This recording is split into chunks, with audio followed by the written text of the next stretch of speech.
고속도로에서 차가 고장나거나 사고 났을 때 당황해서 차 주변을 서성이다가 2차 사고를 당하는 일이 많은데요. 그 치사율이 전체 교통사고 평균의 4배나 되는 것으로 나타났습니다. 김정환 기자입니다. 고속도로 위에 중앙분리대를 들이받은 채 서 있는 승용차. 아슬아슬하게 비켜가지만 위태로워 보입니다. 도로 한가운데 서 있는 고장차. 이번엔 뒷차들이 잇따라 들이받으며 사중추돌을 일으킵니다.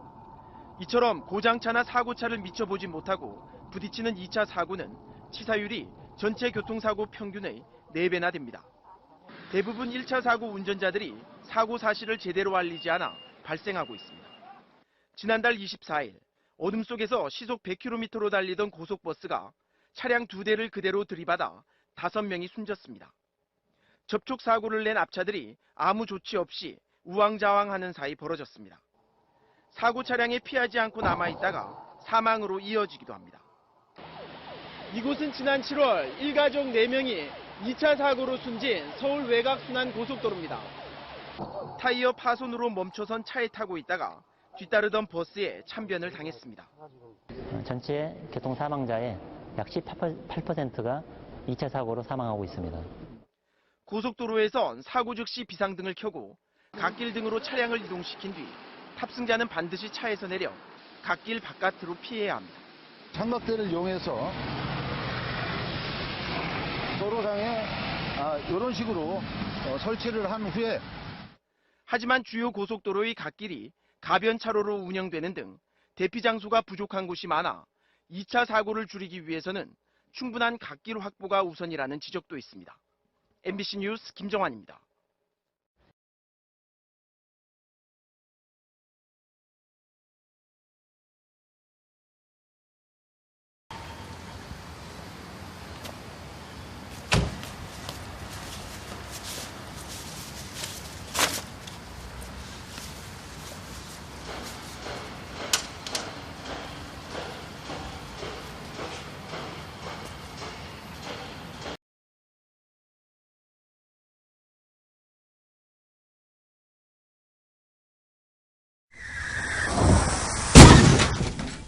고속도로의 한 터널, 추돌 사고가 발생하고 바깥쪽 차로에 2차량이 정차합니다. 잠시 후 운전자가 차에서 내려 사고 처리를 하는 모습이 보이는데요.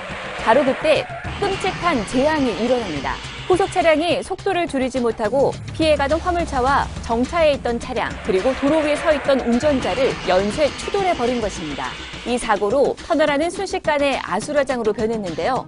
차 밖에 나와 있던 운전자는 그 자리에서 사망하고 말았습니다. 작은 방심이 대형 참사로 이어진 참혹한 2차 사고 현장이었습니다.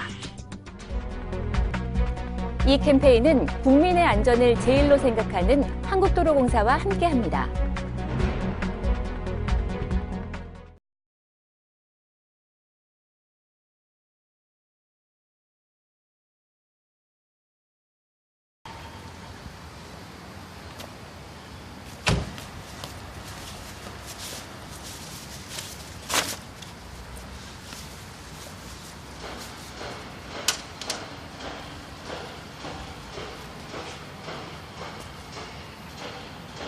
고속도로 1차로에서 승용차 2대가 강하게 부딪힙니다. 충격에 균형을 잃은 2차량, 뒤따라오던 자동차 역시 사고를 피하지 못합니다. 자세히 보면 중앙분리대 옆에 서 있는 남성을 볼 수 있는데요. 사고 수습 중에 발생한 2차 대형 사고였습니다. 해외 고속도로입니다. 1차선 차량들은 유독 빠르게 달리는데요. 갑자기 저 앞에서 하나둘씩 브레이크를 밟으며 비상등을 켭니다. 하지만 미처 속도를 줄이지 못한 승용차가 설치된 삼각대를 밀고 달려가더니 사고로 멈춰있던 승합차를 들이받았습니다. 교통사고가 발생한 고속도로. 사람들이 사고를 수습하기 위해 갓길에 나와 있는데요. 달려오던 승용차 한 대가 미끄러지며 사람들을 치고 멈춰있던 차량과 크게 충돌합니다. 비가 내리는 고속도로입니다.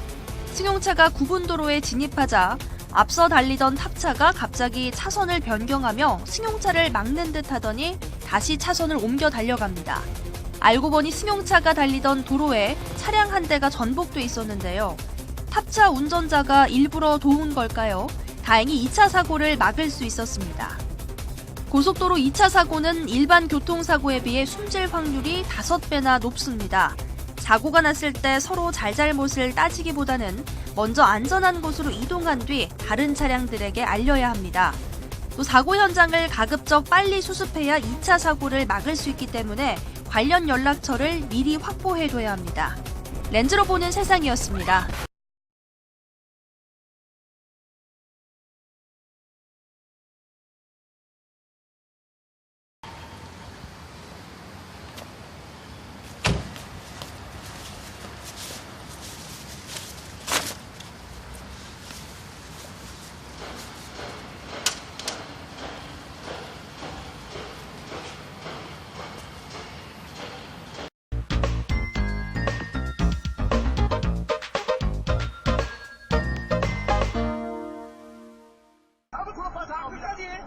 빠른 속도로 주행 중 갑자기 나타난 정지 차량.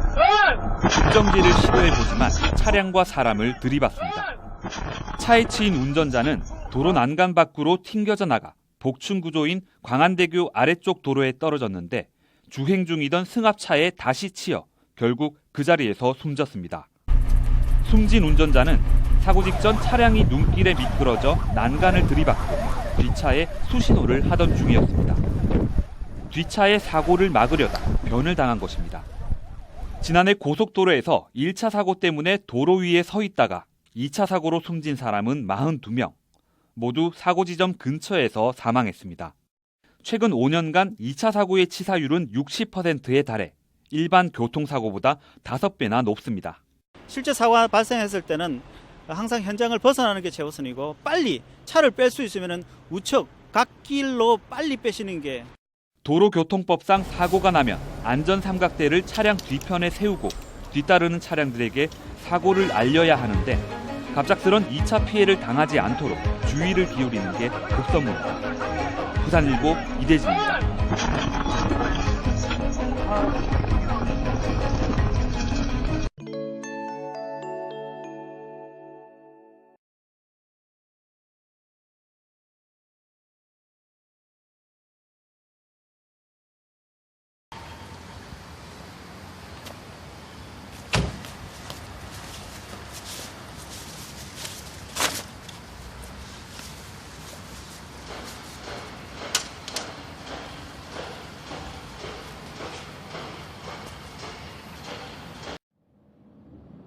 평일 오후 중부고속도로 동서울 톨게이트 부근 취재진이 차량 뒤 100m 지점에 삼각대를 설치하는 실험을 해봤습니다. 갓길에 차를 세우고 삼각대를 꺼내듭니다.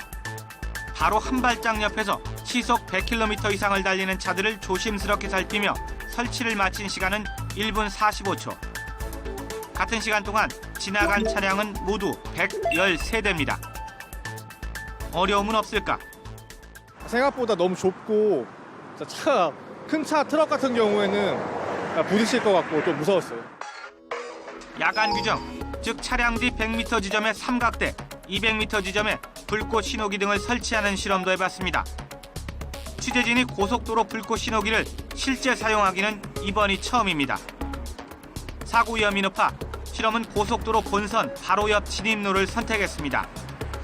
우선 차에서 내려 삼각대와 불꽃 신호기를 찾아들고 보통 걸음으로 차 뒤쪽으로 걸어갑니다.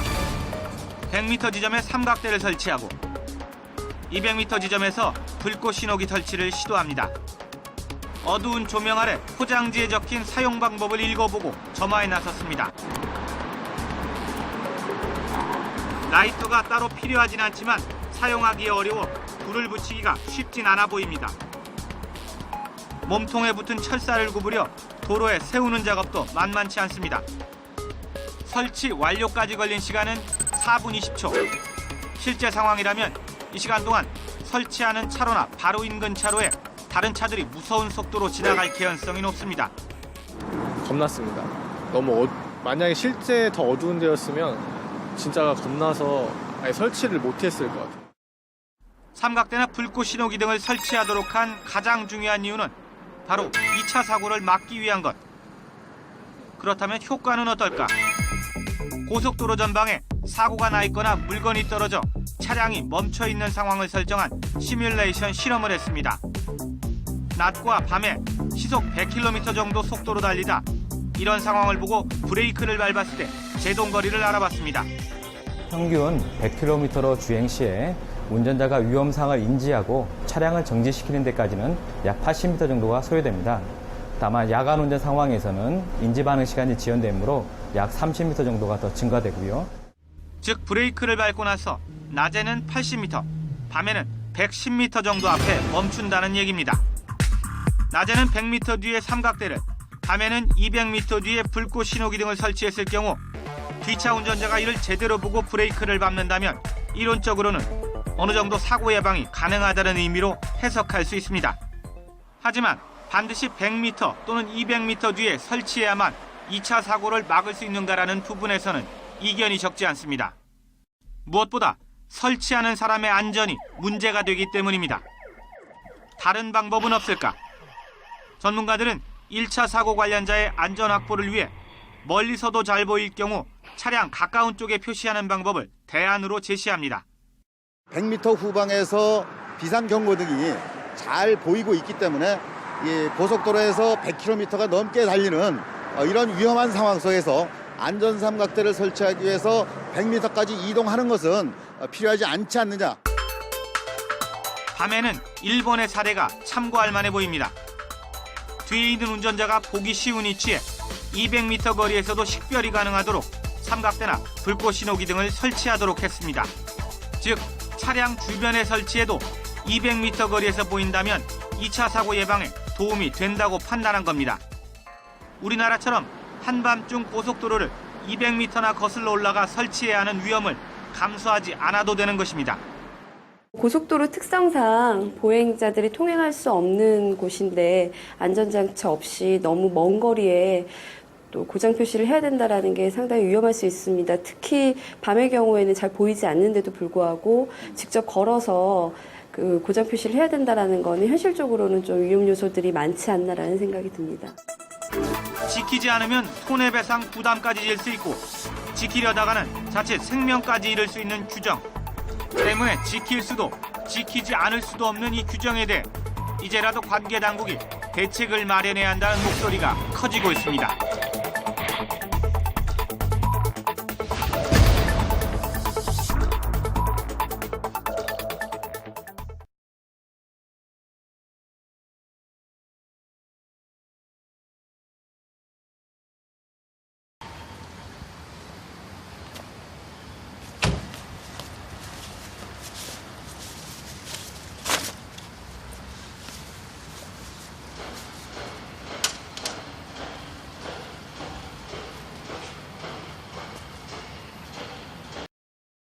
휴가철을 맞아 여행 떠나시는 분들 많으시죠?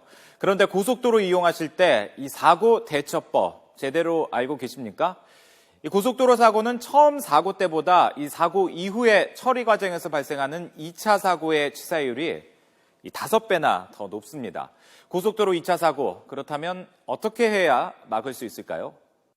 사고나 고장 시 제일 중요한 것은 빨리 비상등을 켜고 차를 갓길 등 도로 밖으로 이동시키는 겁니다. 커브길이나 어두운 심야에는 더 신속히 탈출해야겠죠.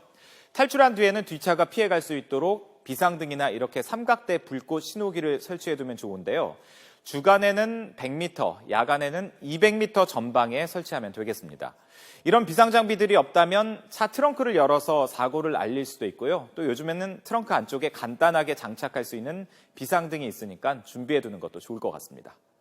간혹 시비를 가리거나 증거를 남기려고 혹은 차를 고치겠다며 빨리 대피하지 않는 분들도 있는데 절대 하지 말아야 할 행동입니다.